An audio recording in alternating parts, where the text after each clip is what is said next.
Good morning, Messiah Center family. Welcome to day 17 of our 21-day fast. We are already in Wednesday of our week. Time is just flying by. We have 5 days left of our fast, and today we are starting part 4 of the book, so closing out. And this portion is discussing and going over fasting for our financial peace.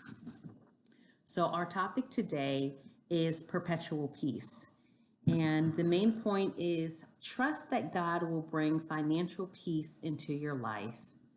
And our pledge is I will identify at least one aspect of my finances and decide today to stop stressing about it.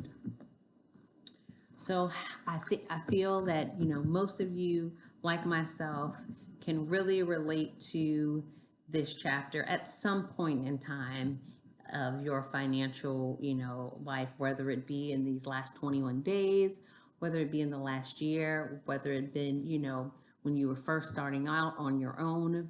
We've all encountered times where we were just stressed about our finances, not knowing how we were going to take care of something or how we were going to cover a bill, even possibly where we were going to sleep or how we were going to eat. And we can all agree that that's definitely not a place that's comfortable. It's not a place that you like to be in, and it's not a place that feels good. So, in this chapter, we're really focusing on finding the peace within our finances wherever we may be. And I think that's a very important part because I think a lot of times people equate financial peace to being wealthy or having, more money than they have now. But that's not necessarily the case. We can find peace in the finances that we have now, regardless of, what debts we may have, what kind of financial tribulations and trials we may be going through, we can still find peace in the situation that we're in and continue to improve. So, to start off the chapter, she speaks about a time where she was really thankful and at peace with her finances. And it was during the time that their child became very sick. She had to be hospitalized. And to, kind of sum it up, she was in the hospital for 2 months. And they were able to stay with her, around the clock, not worrying about, how our bill's going to get paid. They were able to, take off from work with some paid leave. And it even, was to a point where they could have possibly had to take leave without being paid, but they were still financially okay to take care of their household needs and their day to day finances.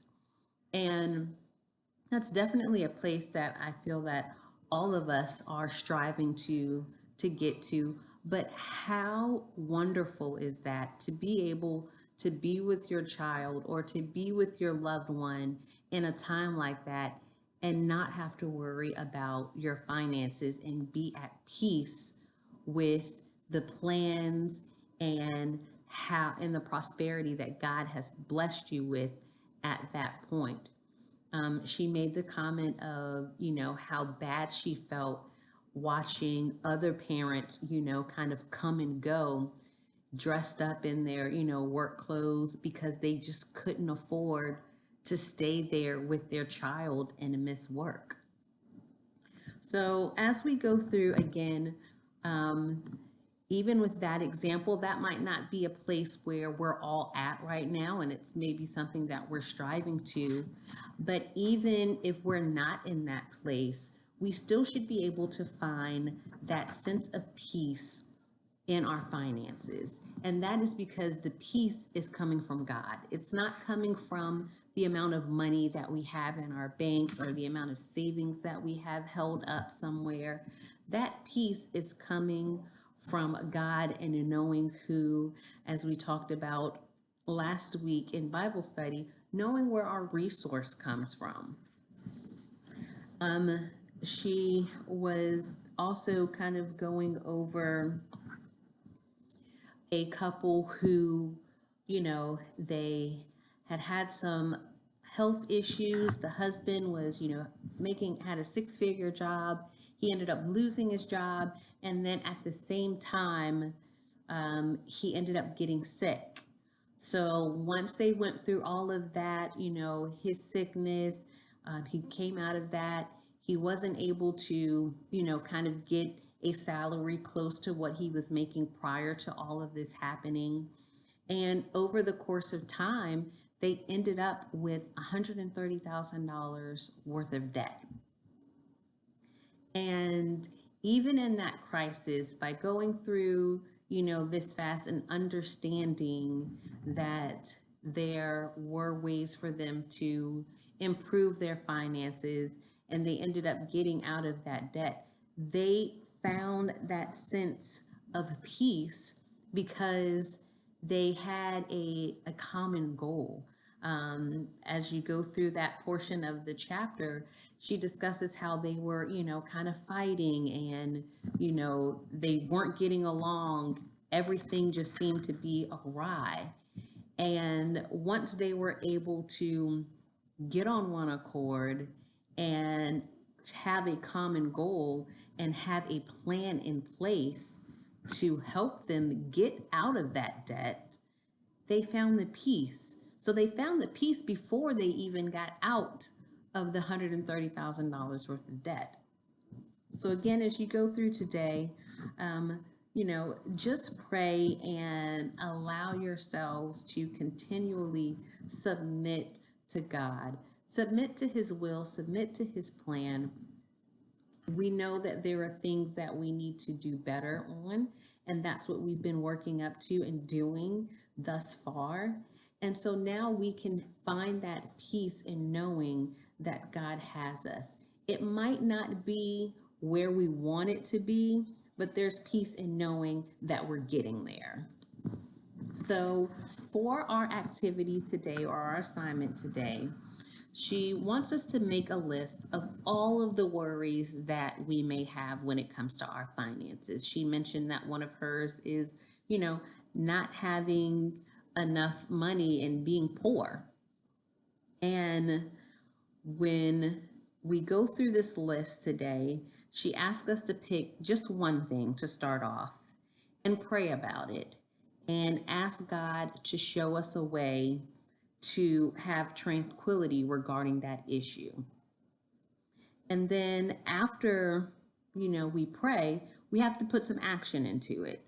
So the second portion of that is determine how we're going to resolve whatever that financial issue is that is causing us to not have peace and be stressed.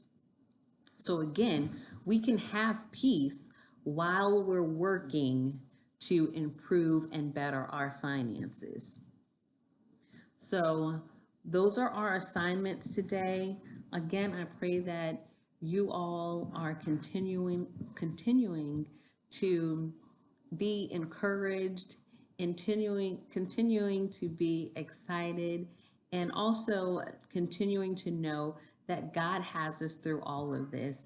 Even through these 17 days, I know we have talked and discussed several deep kind of topics and, eye-opening things.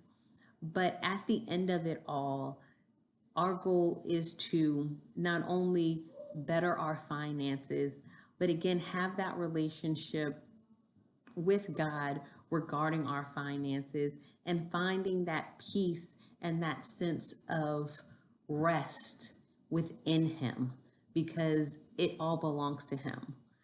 So we pray that you have a wonderful day. We look forward to seeing those that will be in the house of the Lord this evening or those that are joining us online. and we will talk to you again tomorrow.